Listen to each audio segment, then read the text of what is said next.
You know, they're still writing editorials about you in the paper, you know, about you being a hero. We're all proud of you, buddy. It's gonna be alright. Funny boy.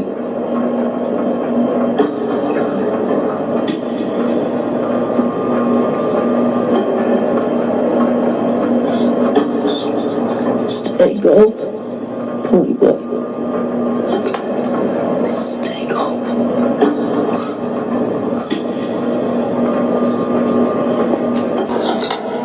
Stay gold.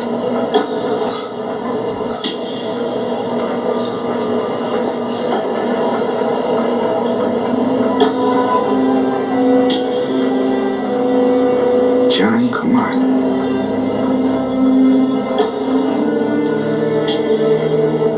So this is what you get, huh? This is what you get for helping people. Hello, this is Uncle Jim. Today we picked up the package from Midway. Compliments of Coldhearted Bastard, aka Blue Healer. And the story goes, we were texting many months ago, and in between the text, he threw in this Midway thing, and I said, "What's that?" And he said, "That is a gift certificate for you and your son for helping me out." He wanted a 3D printed cowboy hat jig for engraving cowboy hats for his girlfriend, I don't know. And I said, that was nothing. That was easy. It's no big deal. No, take the coupon and use it towards your next project, which was a 5.7 upper. And I said, you've already sent me wigs, which changed my life, of course. You guys know, goofball galore. And I don't know. So I tried to reject it and have him spend it. Well, he definitely refused. He said I have a better chance in hell. He is stubborn. He said he was more stubborn than his ex-wife. So good luck with that. So here we are. I used the gift certificate and combined it with my birthday discount.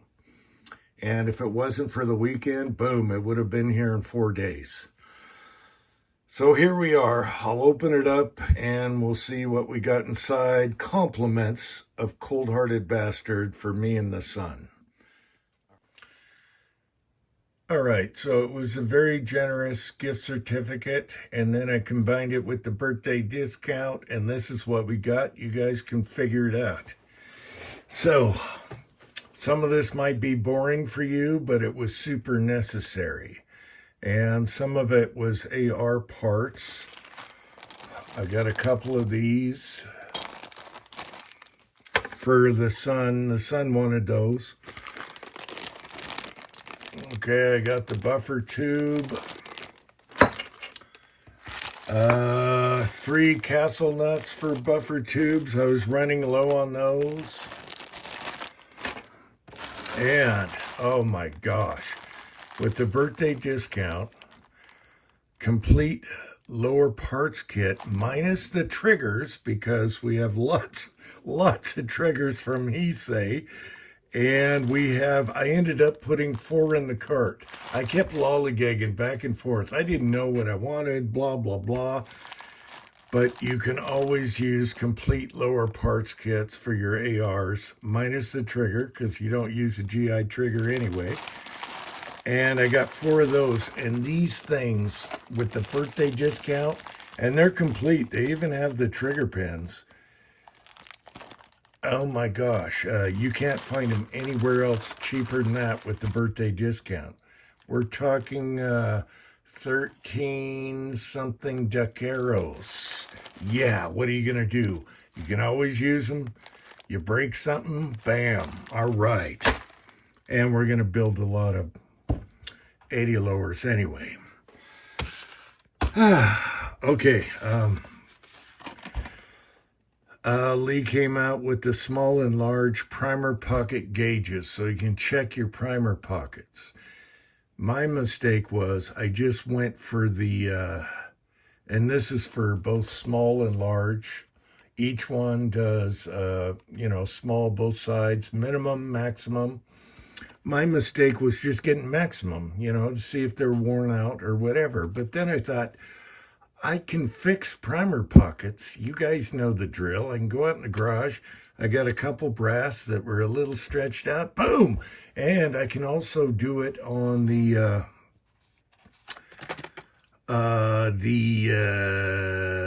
cut. Okay, the brain came back for a little while. You can also do it on the bulge buster for 223 and 300 blackout.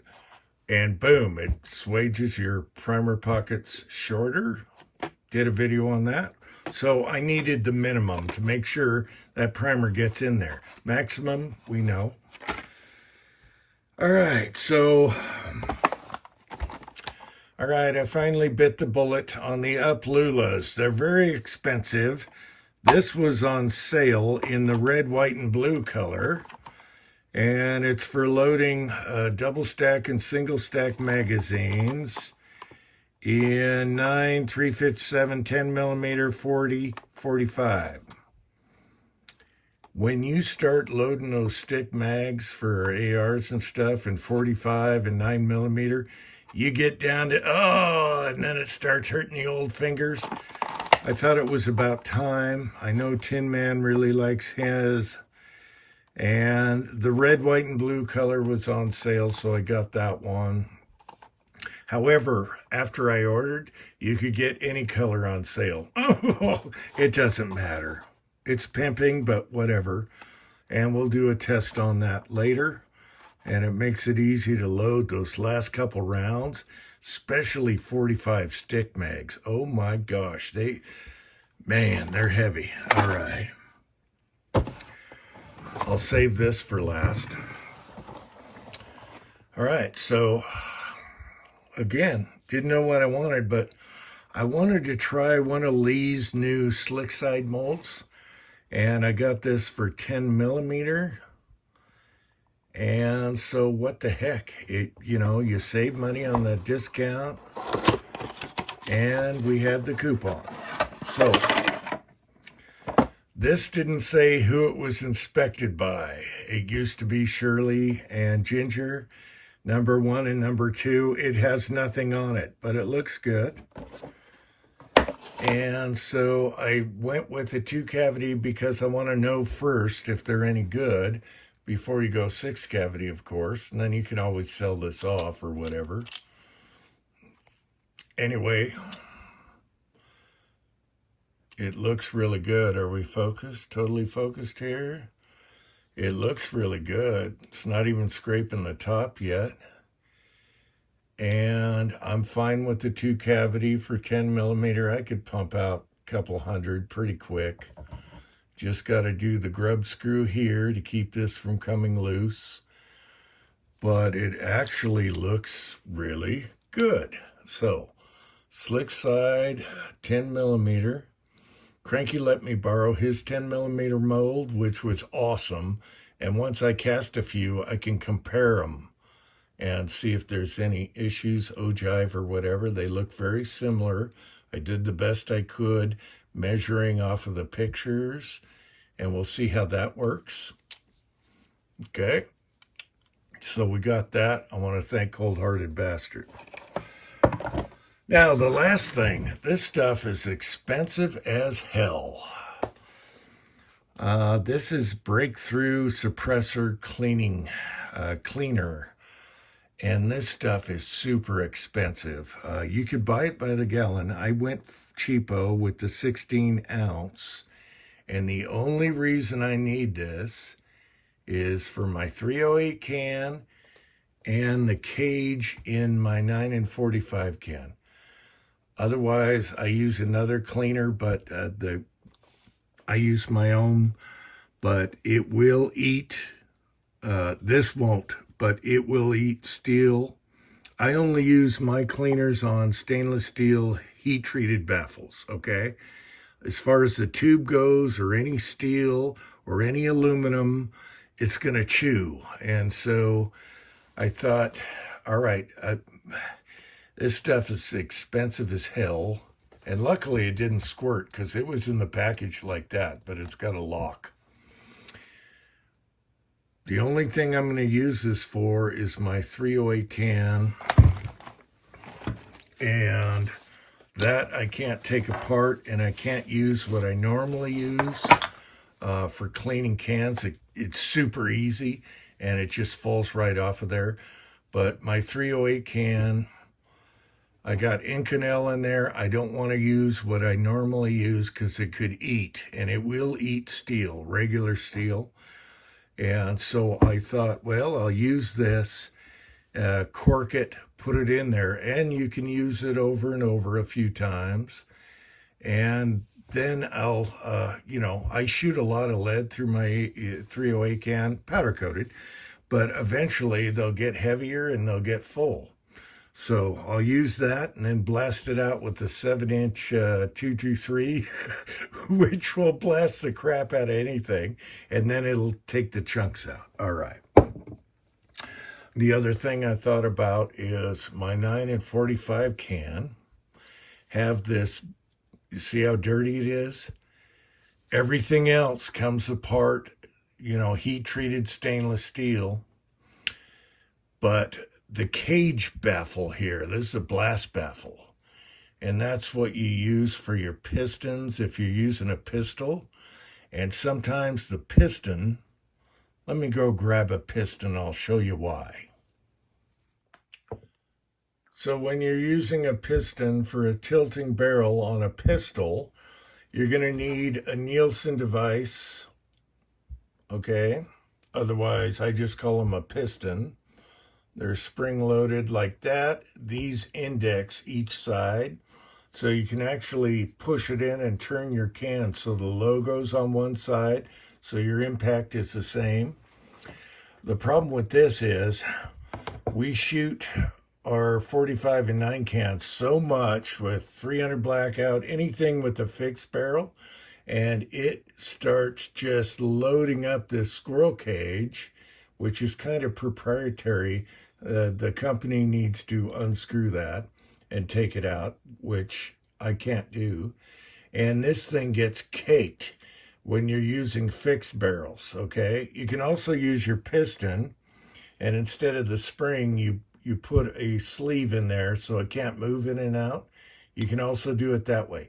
However, this gets so caked up when you're shooting it on fixed barrels that the piston didn't want to go all the way in, see, like that. And the trick is you turn, this is turning right now, let me take that off. The trick is you turn this and scrape, and scrape all that carbon out so your piston works properly. And it fits in the little gaps there for index, and then it also has to slide freely like a shock absorber.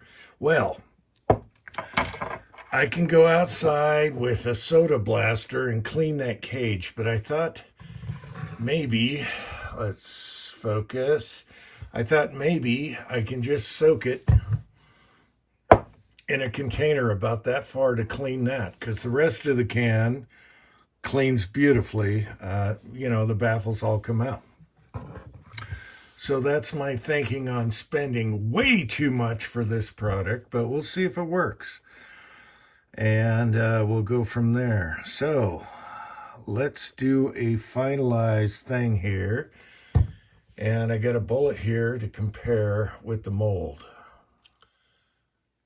So when I got back into 10 millimeter, back then I didn't load for it when I had 10 pistols, and now I do, but thanks to Cranky let me borrow a mold, and I can't remember if it was Arsenal or Accurate, but that was a wonderful mold, and here is the bullet from that. This one's already sized, so it'll be a little different from the mold. Let's do a close-up here. All right, and Lee is calling this a 180 grain. Let's focus, and look at this. This makes my day, and I would have never taken the risk without Coldhearted Bastard, and I wanted to copy that Cranky bullet because that mold was awesome. This is actually even a hair shorter, so less ogive picky, and this is a great bullet, so I might be very, very happy with that. And I would have never known, because I'm not sure if I would have taken the risk spending my own money, so I want to thank Coldhearted Bastard for that. And then on the Maglula, they say celebrating 24 years of painless loading with the hurt thumb. And believe me, when you get about 25 rounds in a 45 mag, it starts hurting your thumb. So, until next time, red, white, and blue, America. I want to thank you, you cold-hearted bastard. You bastard. I love y'all, and thank you very much. Until next time.